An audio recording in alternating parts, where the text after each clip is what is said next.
Welcome to another episode of Health, Wellbeing Lifestyle, where professionals in their fields come on to our show and educate the community, inspire them to live healthier lives, feel more balanced and live a lifestyle they love.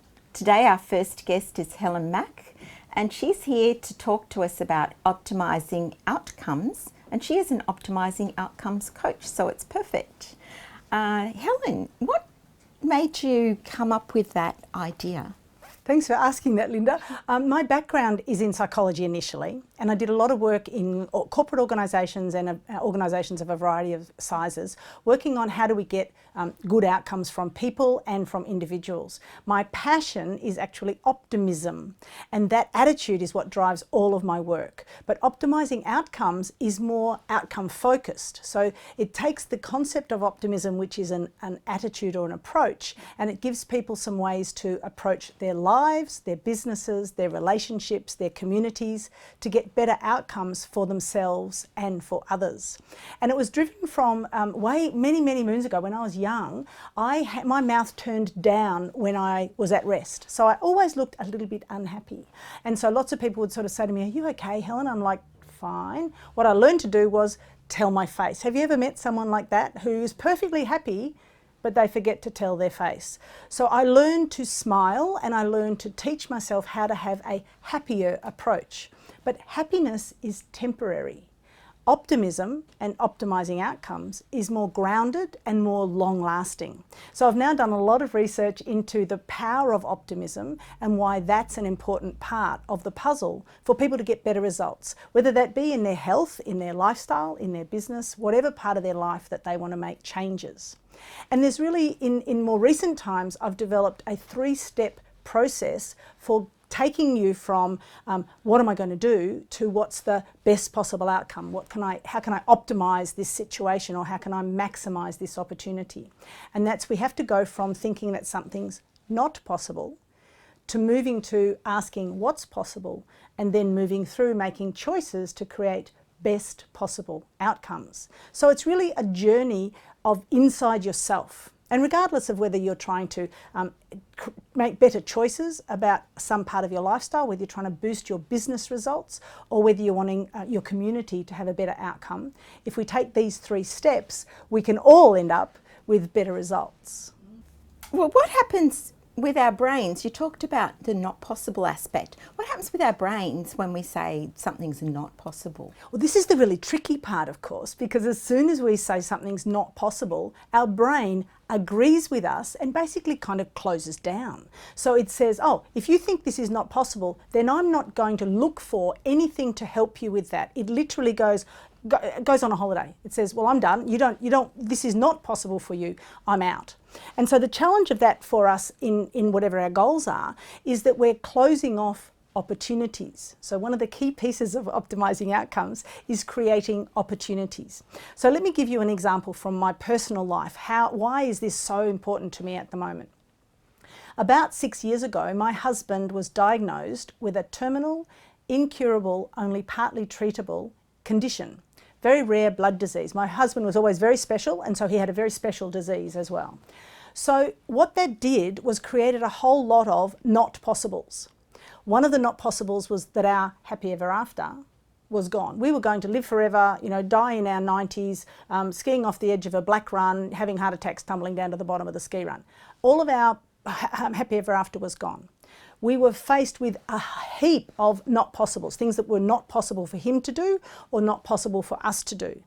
But if we stayed in that place, we would not have been able to move forward. Instead, we asked ourselves, what's possible? So that then sent us down arms of doing research. What's possible in terms of treatment? What's possible? Who's the best doctor? What's possible for him in terms of his activity, his abilities? What can he do, not what can't he do? And so that what possible question was critical to the process. It also meant that we had conversations about what might be possible for me going forward, because we knew that there was no happy ever after. He wasn't going to be here forever anymore. What was possible for me going forward? And so that opened things up. And I suppose when you talk about that, what's possible, it's not only the thinking, it's the whole language and the communication you're having with everybody else. With everyone in your world. And so regardless of what kind of relationship you're in or what your goals are, asking what's possible allows people in to help you. So you get better support if you say to people, here's what I'm trying to do, what's possible in terms of how you could reach out and help me. And so we had great support all the way through Lachlan's illness, and sadly, well, we lost that battle 3 years ago, but it meant that we had all kinds of conversations about how I would go forward. And I was in a community where people would come to me and say, how can I help? And what they were asking really was, what's possible for me to do to help you on this journey? So the what's possible piece just opens us up to possibility and to opportunity, which is just a beautiful place to operate from. So how do we get the best possible results for our viewers out there who might be thinking, oh, well, I don't understand this, not possible? Yeah. So once we've gone to what's possible, the lovely part about that is that we can then develop a range of options. We can look at what's possible in terms of time, resources, people available to support, money, where you live, all of those sorts of things allow us to gather options. And then we simply use a variety of prioritising techniques. One of the simplest ones is to, if you've got a long list of things and you're trying to choose, just look at 2 of them, choose which one you like best, and then just add 1 more in. People often look at a long list, oh my God, what am I going to do first? Just look at them in pairs, and by doing that, you'll be able to quickly decide which is the best possible for you right now. So best possible doesn't mean best possible forever. Best possible doesn't mean the only thing you're going to do. It's simply, what's the best use of my time and resources right now? And by having that approach, we will make better choices for ourselves and be able to consciously move forward into this idea of optimising the outcomes in your life, in your business, in your world. Oh, thank you, Helen. And this is the first in a series of interviews with Helen. The next time she'll be back with Creating Clarity. And for more information on Helen Mack and optimising outcomes, then please go to her webpage on our website, healthwellbeingandlifestyle.com.au. And now we'll go to break, and after break we'll be back with another interesting guest and topic.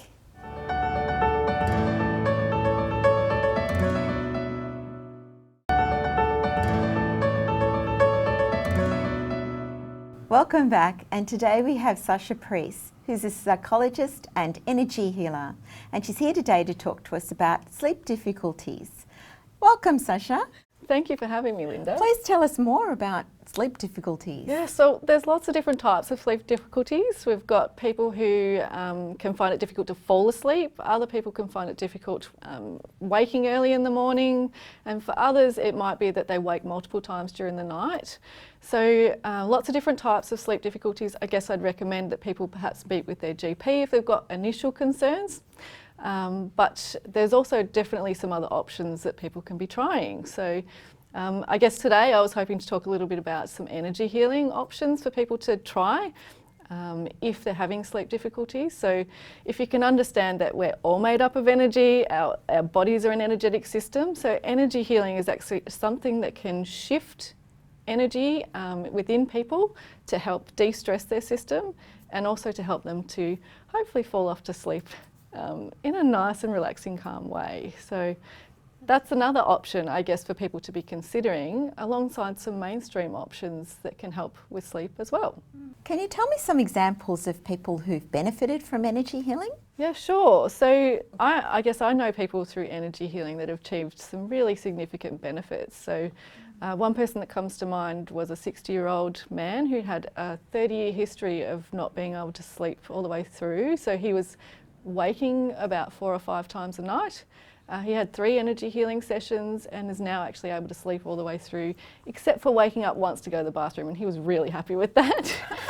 And another lady who actually wasn't able to sleep for about 8 days straight. She had an energy healing session, just one, and actually achieved sleep all the way through for that one night. So, You know, these kind of results are quite significant for people who've had long history of sleep-related issues and even short history. So, yeah. Absolutely. Yeah. And would you have some general tips for people on improving their sleep? Yeah, definitely. So there's lots of things people can try, and I guess it's about finding the individual things that work for you. Having a really good sleep routine, so being able to wind down in the evenings, have a quiet space for people to actually go to bed. Reducing the screen time in the room is really important. Avoiding things like caffeine and alcohol, particularly in the latter part of the day. Yes. So alcohol can actually mean you might fall asleep okay, but you'll tend to wake around 2 o'clock in the morning. So interrupted sleep can happen if you're drinking alcohol, particularly in the evenings, and caffeine as well. So caffeine actually wakes your body up. So you want to actually reduce and calm your body. So caffeine is probably better in the mornings as well. And things like actually trying meditation. So different types of meditations work for different people. So meditations for sleep, there's also things like hypnosis for sleep. There is nature sounds that people can find helpful, and also things called sophageo frequencies, which actually help people to fall into a nice gentle sleep as well. Oh, okay. Is that a sound thing? Yeah, sound. Yes. Yeah, definitely. Yes. And I guess the other thing for people who think a lot at night times, actually just having a small notepad next to your bed, so if you're waking and you've got things going around in your head, just jotting some things down on the notepad so that then you can actually address that in the morning and put it away and actually focus on getting back to sleep. Oh, that's great. I've done that myself. Yeah, I've got that, fantastic. with the notepad next to the bed so you can get it out of the brain. No, it's really Oh. helpful, I think. So. Yeah, totally. Yeah. Well, that's wonderful, Sasha. Thank you you. so much. Thank you. And for more information on improving your own sleep, please go to our website. Thank you very much. Thank you. Thank you.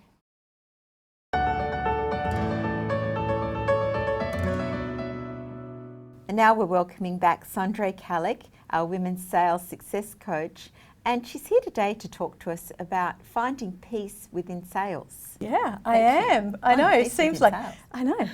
Making peace with sales. Most people don't think about this aspect of their business in terms of like how much resistance it actually builds up for them. Especially as entrepreneurs, and people in sales have this to a degree, but it really is when we're putting our own work out into the world that this really comes up for a lot of people. And so making peace with sales is, first of all, understanding what sales is and what sales is not. And how is a way as we as female entrepreneurs can do it in a way that is of service to us and of service to our clients is to have a conversation with them about what it is that we offer. But our role in that conversation is to listen more than we speak. So we are actually, if you're talking more than 20% of the time, you're actually doing your conversation that you're having with somebody a disservice. And so, with making peace with sales, it's also this awkward, it's a tendency for it just to feel a little awkward for a lot of people. And so one of the practices that I teach women is for them to be able to align authentically the value of their work to the price and package of their work. And so in that, we get to really see that the work that we're taking out into the world, when we're solving somebody else's problem, when we're coming from our own experience and we're coming from knowledge and we have all of this resource, if we can really help one person transition from where they are to where they want to be, then that is priceless. And when we can really stand in the value of who we are and what we're offering, sales takes care of itself, because there's no need to push, there is no need to discount. That's a really big one. We're making peace with sales, being able to stand in the value of the work it is that you do. And so the other part of making peace with sales is understanding that however good your product is, however good the service is that you offer, nothing can really start until there is that exchange. I have something to offer, and the monetary exchange for that transaction is called a sale. And so, the highest service that we can be is to actually make that offer and make that invitation. And actually, I see that in business, if we're not making those offers, and we're not actually making invitations for people to work with us, then we are actually not being of service. So why do I term this part making peace with sales? Because, you know, as female entrepreneurs and people that are taking their services out into the world, gifts and talents that they believe are going to help transform somebody's life, they really have this big heart of service, that they really do in fact want to help people, right? And then it kind of goes, oh, and now I've got to ask people for money, right? Their whole energy shifts and their whole way in which they see their gifts changes, right? And why is that?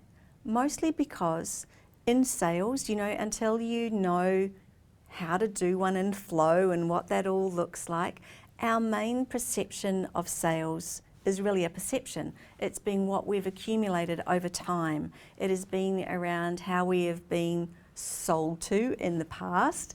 It's about how we have met people and bought products or services from them where it was a lot of pressure. You know, there's a lot of, I don't really like to say it, but there's a lot of discomfort around selling because often there is that pressure. You know, we feel that we've been, you know, somebody's talked us into something that perhaps really isn't what it is that we want.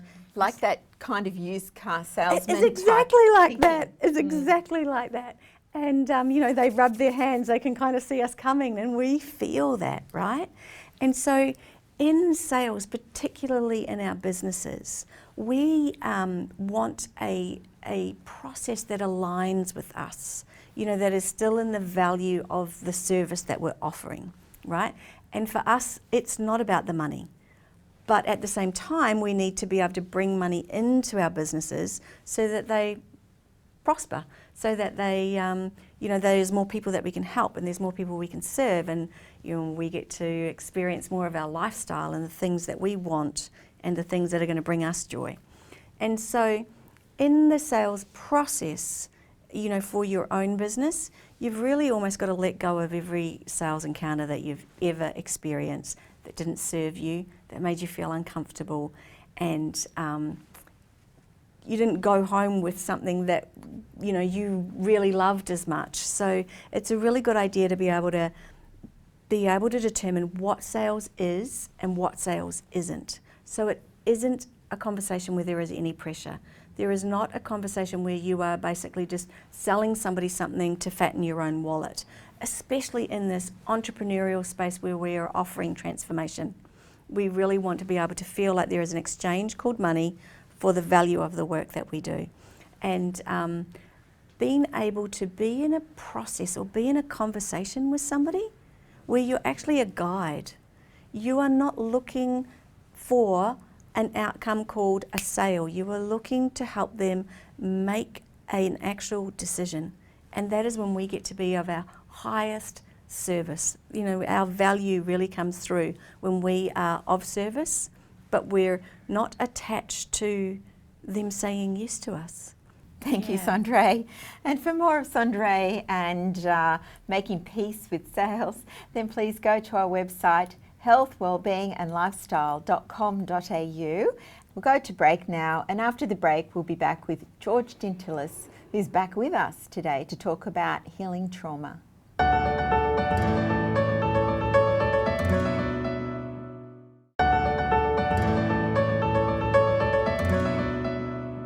Hi, for our next segment we have Kim Townsend back.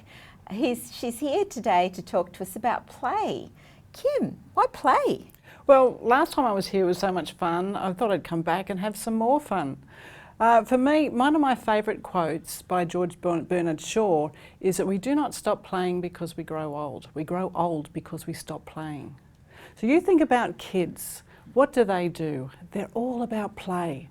And for them, play is curiosity, it's learning, it's discovery, it's figuring out their skills, their abilities, and also, you know, how they socialise. And somewhere as we grow up, we're told, grow up. And it's like, to be grown up comes with seriousness. And what is that about? We all, and I know that just when you're learning, if something is fun, it's that much easier to learn. And just being playful adds that spice to life. And we forget to play, don't we? As Absolutely. adults? Yeah, absolutely. And it's a different. Play is different to a game. A game has rules, and there's usually an outcome, a winner or a loser. Play is just having fun for the sake of playing. It then, it also, chemically in the body, it helps you stay younger. It makes you smile. It makes you laugh.